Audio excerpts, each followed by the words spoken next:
Yada Yahuwah, all praise to the Most High. Hey everybody, how's it going? Hallelujah. Yah is good. Welcome to my Reintroducing Myself video. This is a presentation I put together for the world, family, friends, acquaintances, everybody. And I got a lot to share. So I want to get right into it. I don't want to just mumble and talk about nothing. I just want to get right into it. Thank you for watching in advance. Let's go. And I apologize in advance if there's a bit of a delay as I'm trying to move through some of these slides. I notice. Okay, there we go. So, hi, my name is Justin. This is I got a lion here. My favorite animal, man. Just beautiful, beautiful. My name is Justin. Nice to meet you. If I do not already know you or have never talked to you before, shalom. Okay, so I got a trigger warning for you guys. Truth is ahead, okay? Danger, there could be some explosives. You might get triggered with something I say, but it is what it is, okay? So I'm giving you a warning ahead of time. So I got some preface / opening remarks I want to make. I might say something that potentially offends you or makes you want to reject me. However, I do not fear the rejection of men. Okay? 2, never just believe everything that either I or anybody else says. I want you to test and prove all things for yourself, according to 1 Thessalonians 5:21. I want to encourage you, cultivate a love for the truth in your life. Cultivate a love for the truth in your life, not just a tolerance, but a love for it. No matter how uncomfortable it is, if you must change, if you learn the truth and you find out that you need to change, then change. Do not resist the truth. All right? We must allow the truth to mold and shape our thinking. Okay? You guys can look up these scriptures on your own, but we need to allow the truth to mold and shape our thinking. The truth. We need to strive and we need to labor to obtain and walk in the truth. So my paradigms that I have now, they have the potential to fluctuate and change daily, okay? I'm flexible. I'm still working things out in my own life and personal walk. I have not yet arrived at my goal yet, just like it says in this verse, Philippians 3:12 through 14. I reserve the right to repent and change my mind as many times as necessary. I do the best to remove the plank from my own eye before attempting to remove the speck from my brother's eye, just like it says in Matthew 7:2 through 5 here. However, I can still miss it. Please do not attempt to label me. Labels are not helpful. Please do not try to categorize me or put me in a box. Please allow me to explain things. And if you have any questions or concerns, let's discuss them. Let's discuss them together. Okay? I love you, and so does Yahuwah. Okay, so where I was before, I want to talk a little bit about that and touch on that. So I have been in churches for pretty much all of my life. I was dedicated as a baby. They have baby dedications in a lot of Christian churches, and so that was me. I was dedicated along with my 2 sisters. I've been in churches like all my life, literally. Primarily non-denominational churches, more on the Word of Faith, Pentecostal, like charismatic side of the spectrum, speaking in tongues, prophecy, gifts of the Spirit, healing, all that stuff. Faith, that kind of, towards that end of the spectrum. My earliest memory of coming into Christianity or praying a prayer of salvation was during a Sunday school time. We were living in Las Vegas at the time. I was about 6 years old, I believe. I just remember it was thunderstorming outside. I don't know why I remember that, but I remember that at that time. And when I prayed the prayer with the other children in the class, I remember it was genuine, and yeah, that's about all I really remember.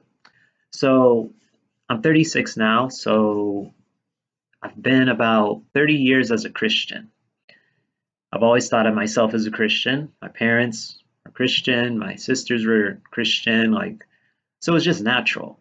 Christian, I'm in a Christian household, right?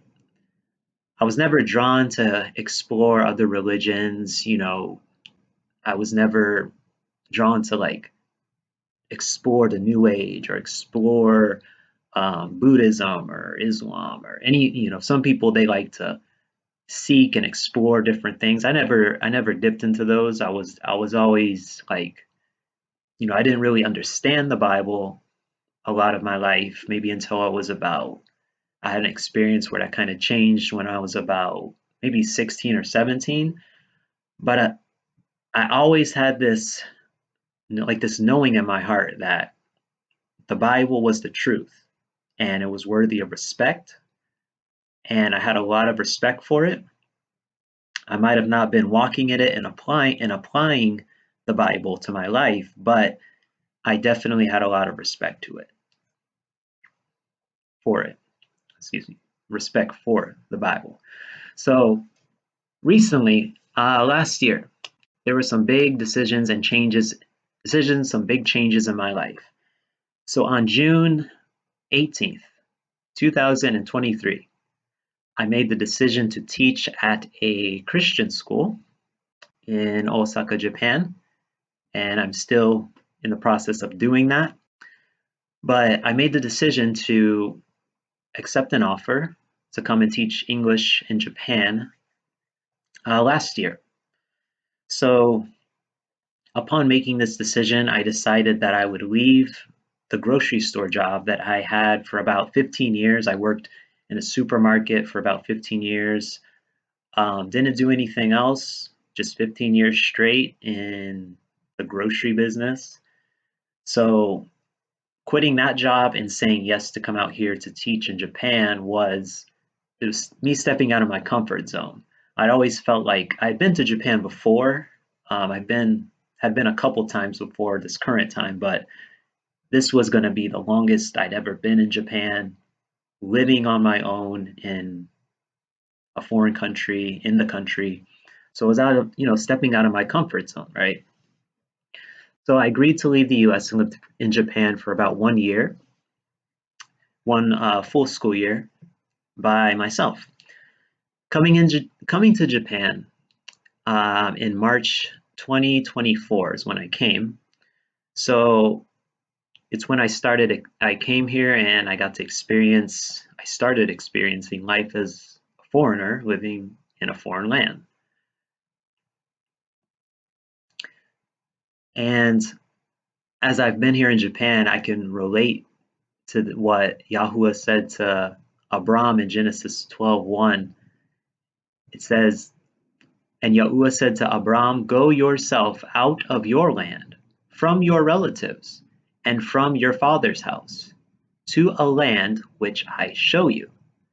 And I do believe that Japan is a land that YAHUAH showed me, that there's a whole nother testimony about Japan and Japanese and the language, but I won't get into that. But it is something that came from him, without a doubt.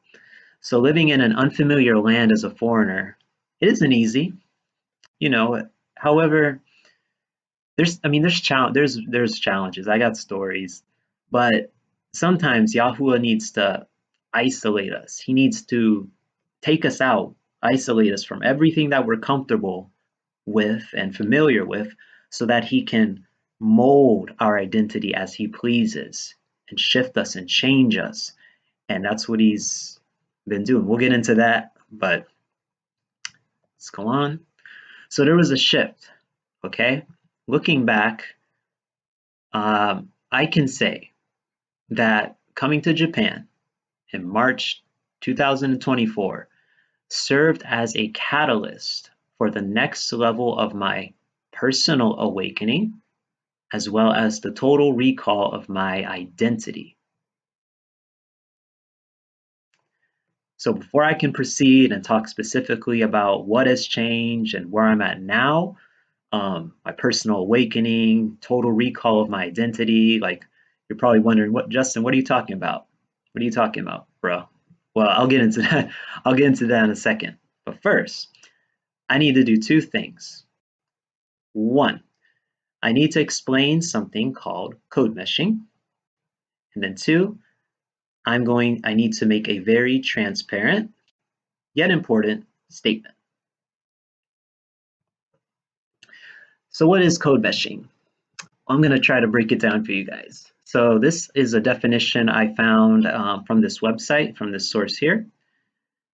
It says code meshing is the practice of blending different dialects or varieties of language within communication to reflect the speaker's identity and cultural background.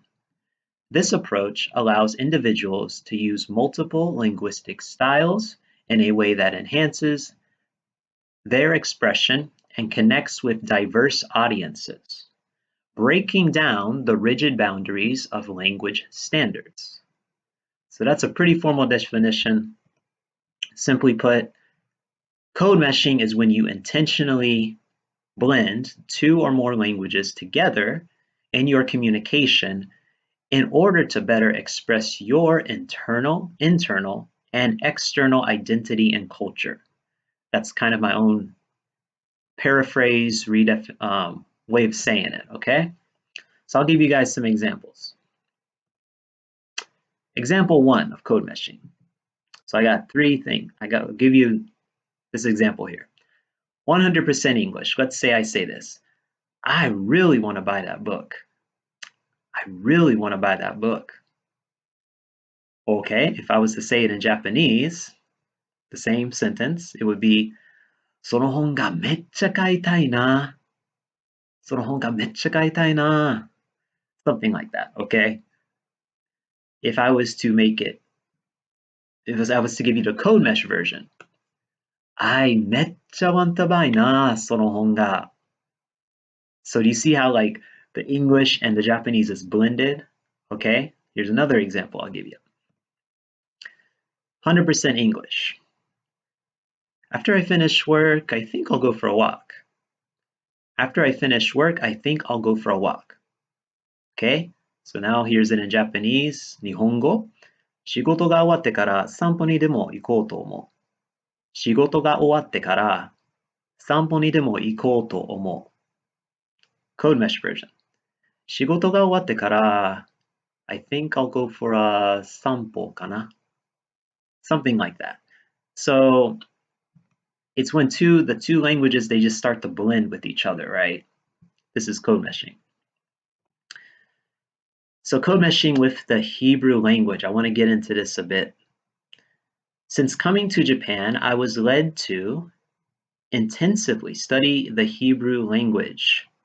Why? Number one, it is the original language that the scriptures, the Bible, was written in. At least the Tanakh, or what people call the Old Testament, Tanakh, right? Actually, I also believe that the New Testament, New Covenant, was written originally in Hebrew, but I won't get into that. So number two, I have a huge passion for studying and acquiring language. So I have another video on my page where I talk about how I learn Japanese, how I quote unquote study Japanese. So you guys can check that out if you're interested.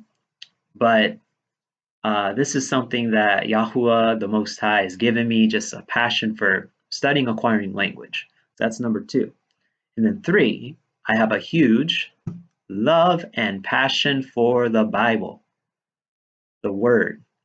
So basically, at some point, my passion for both language and the Bible, like, they collided with one another.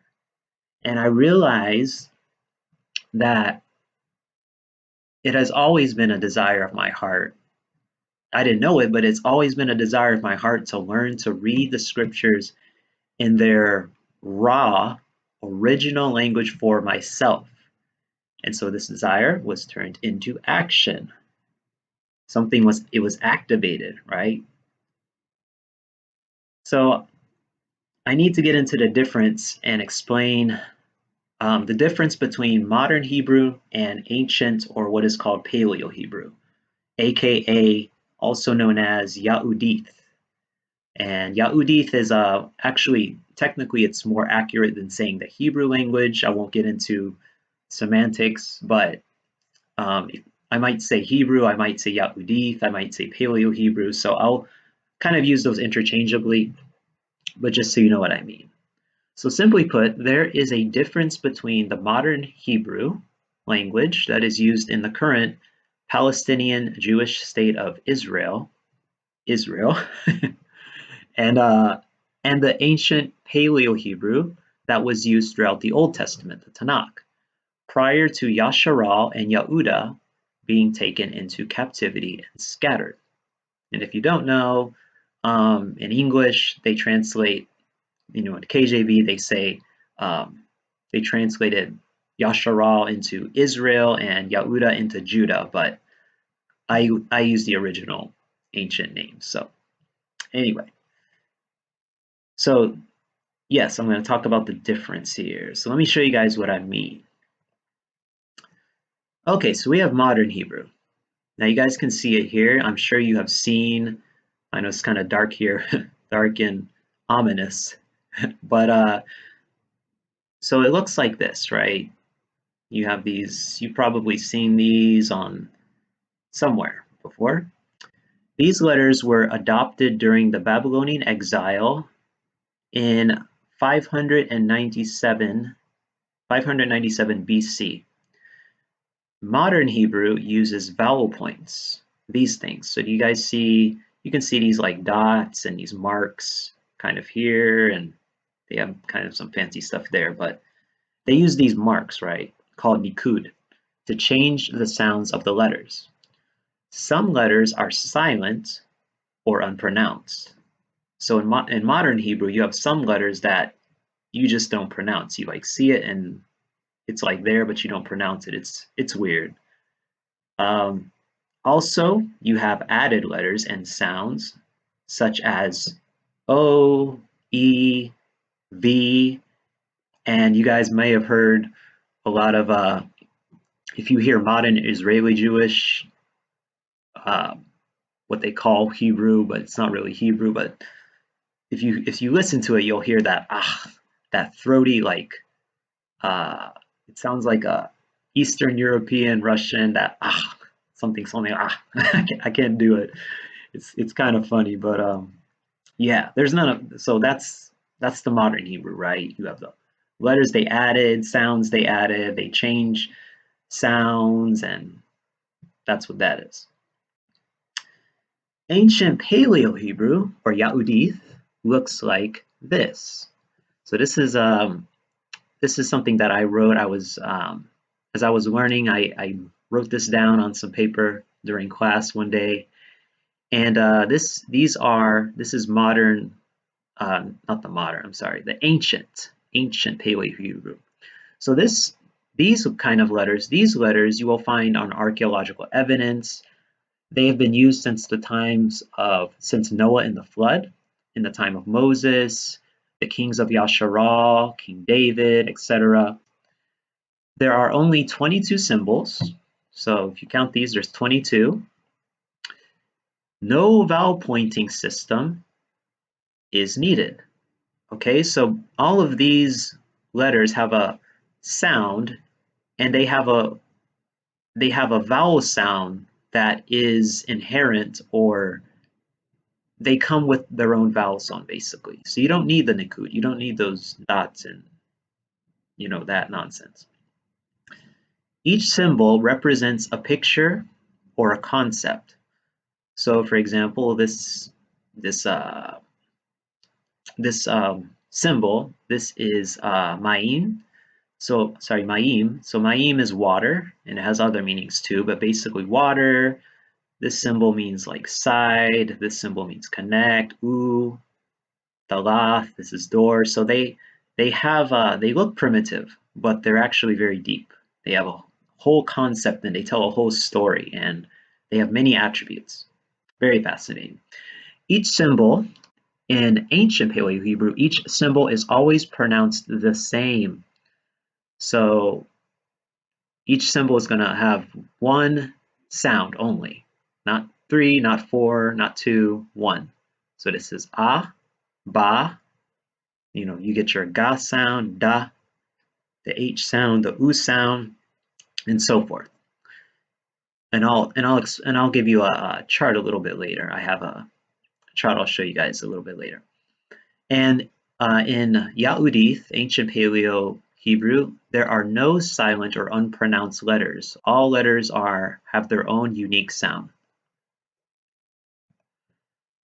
So this is the Hebrew that I study and speak, the ancient Paleo Hebrew, Yahudith.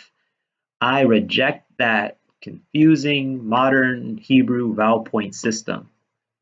It's just confusing, it's nonsense, and once I learned that you don't need it, you don't need that to be able to read the ancient language of the Bible, I was done with it, right? No looking back.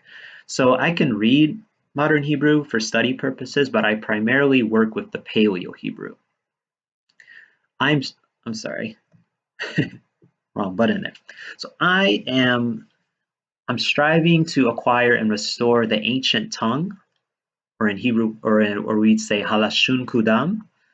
If you see me use words that are typed with an odd combination of capital and lowercase letters, like here, like I have here, see this is uppercase and this is lowercase and then I have uppercase, it's because I'm code meshing Yahudith with my English. I'm mixing it in, and this is actually a coding system that helps me to remember which symbols to use. So if I see this SH, then I know I need a shan, or this symbol here, right?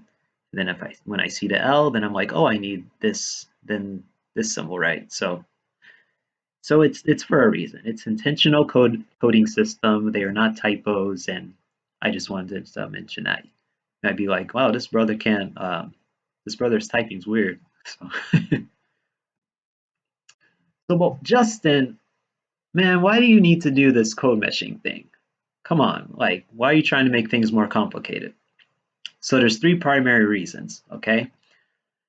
Code meshing reason one, I am trying to get rid of as much paganism as I can, and I want to honor Yahuwah, getting rid of paganism and honoring Yahuwah. So I am trying to get rid of as much paganism from my vernacular, everyday speech, as possible. The etymology of many words, not only in the English language, but many other languages as well, is pagan. And many words link back to false mighty ones and paganism. We are commanded not even to speak the names of other false mighty ones. Okay? Or most people's Bibles will say gods, but it should be mighty ones, or Elohim in the original Hebrew. But saying the names of these false mighty ones, I believe it's like swearing or cussing to Yahuwah. Okay, just to be honest, it's like swearing or cussing. Okay, and later I'm gonna, I might say some of the names just because I'm explaining things. When I'm explaining things, I'll say it, but it's a commandment we have, right? I'll show you some scriptures in a second. I have a high standard for how I should speak as a kudash, or what most people know as the word holy, but holy has its etymology is connected to paganism, so I use the Hebrew kudash. Okay, so kudash, covenant. So I have a high standard for how I should speak as a Kudash covenant child of the Most High, and what I should and should not say. Therefore, first and foremost, the reason I choose to code mesh my languages, in both English and Japanese, I do this. It's for the sake of my love and honor of Yahuwah. Because if we love him, then we're going to keep his commandments. Here's some scriptures for you to consider. Exodus 23:13. And in all that I have said to you, take heed and make no mention of the name of other mighty ones, or Elohim. Let it not be heard from your mouth. That's Exodus or Shamuth 23:13. Tehillim or Psalms 16:4. The sorrows of those who run after another one are increased. I would not pour out their drink offerings of blood, nor take up their names on my lips. Zechariah 13:2. And it shall be in that day, declares Yahuwah Tsabaoth, or Yahuwah of hosts, that I cut off the names of the idols from the earth, and they shall be remembered no more. And I shall also remove the prophets and the unclean spirit from the earth. Hallelujah. Yaakov, or Jacob, it shouldn't be James, by the way. That's just a terrible translation. King James wanted a book in his own name. So Yaakov, or Jacob, 3:2. For we all stumble in much. If anyone does not stumble in word, he is a perfect man, able also to bridle the entire body. Zephaniah 3:9. For then I shall turn, or Zephaniah 3:9. For then I shall turn unto the peoples a clean lip, so that they all call on the name of Yahuwah to serve him with one shoulder. Hosea 2:16-17. And it shall be in that day, declares Yahuwah Tsabaoth, or sorry, just the Yahuwah. It shall be in that day, declares Yahuwah, that you call me my husband, and no longer call me my Baal. And I shall remove the names of the Baals from her mouth, and they shall no more be remembered by their name. And I'm going to get a little into the name Baal. Pardon my language, Abba, but I'm going to get a little bit into that name and explain some things about that a little bit later. So let me give you all an example. A common word that many Christians and even non-Christians use is bless, okay? Bless, blessed, and blessing, etc., right? So I bless you, I'm blessed, blessing. However, I learned a little while back about the etymology of the word bless. So this is from etymologyonline.com, and it says, bless, Middle English, blessin, from Old English, bletzian, Northumbrian, bloedsian, to consecrate by a religious rite, make holy, give thanks, from Proto-Germanic bloodison, hallow with blood, mark with blood, from blotham, blood, see blood. Originally a blood sprinkling on pagan altars. So clearly this word has connections to paganism and it's tainted. So since these kinds of things matter to me, I now choose to substitute words bless, blessed, and blessing with the original Hebrew words that were used in the Bible. So for example, to bless, in the Hebrew, word that is used for to bless is barak. That's Strong's H1288, and you can look for examples of it in Genesis 12:2. To be blessed is the word Baruch. Strong's H1288 as well, so the same Strong's. And then you have the word blessing. Instead of blessing, I will say barakah. So blessing in Hebrew is the word barakah. Strong's 1293. And then if you wanted to say blessings in the plural form, you could say barakath. So you have barak, to bless, baruch, to be blessed, blessing, barakah, blessings, barakah. So some people might say, well, you're overdoing it, you're being legalistic, and hey, you guys can think what you want, but this is the conviction I got from the Most High, and so is what it is. I'll give you an example though.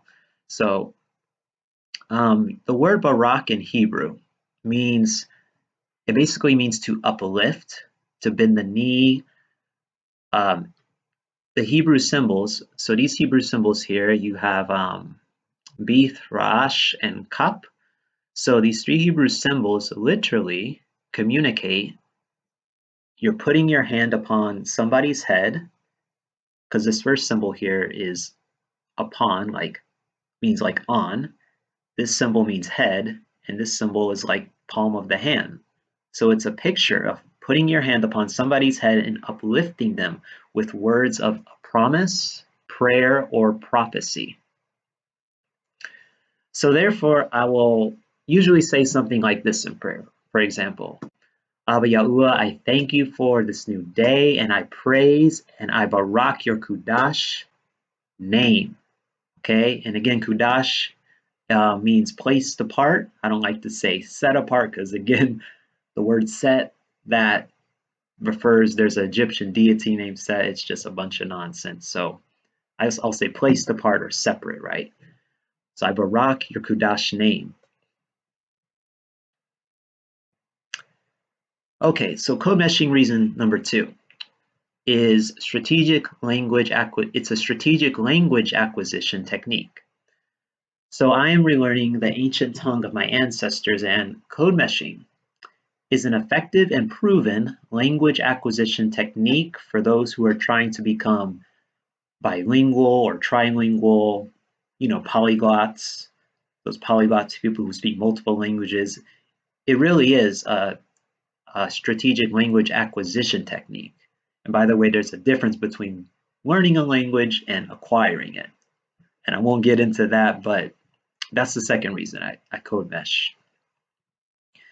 And then reason number 3 is free expression of my identity and heritage. I want to be able to talk with you who are watching, viewer, and others like I normally talk in private without having to code switch.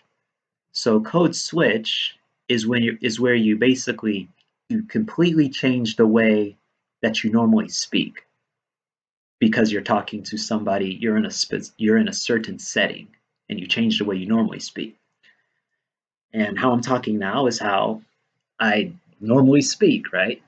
So I will always explain what unfamiliar Hebrew words might mean by saying the common word that people use. If my audience is unlearned or not a Yahudi, I'll explain what Yahudi is later. But I'll always break it down for you and explain. So you'll hear like some new words probably, but